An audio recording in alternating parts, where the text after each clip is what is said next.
Komisi Pemilihan Umum Kabupaten Oku Selatan telah menetapkan jadwal kampanye pemilih Bupati dan Wakil Bupati Oku Selatan, dimulai tanggal 25 September hingga 23 November.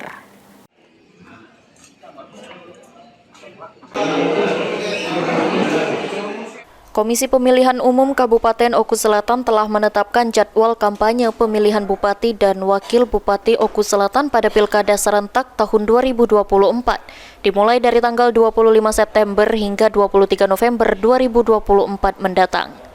Selain itu, KPU Oku Selatan telah melakukan rapat koordinasi dengan stakeholder terkait untuk pembahasan tempat-tempat yang dapat dipasang alat peraga kampanye dan jumlah massa yang bisa hadir pada momen pengundian nomor urut masing-masing calon, yang bertujuan untuk mensukseskan dan menjaga kondusivitas Pilkada Serentak tahun 2024.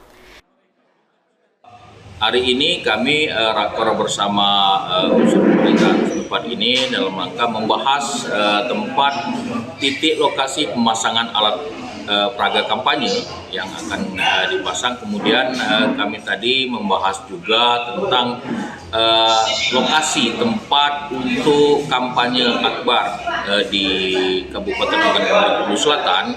Dan tadi juga kami membahas tentang persiapan dalam rangka untuk pengundian nomor urut bagi pasangan calon kepala daerah yang akan dilaksanakan pada tanggal 23 nanti. Sri Fitriana, PAL TV.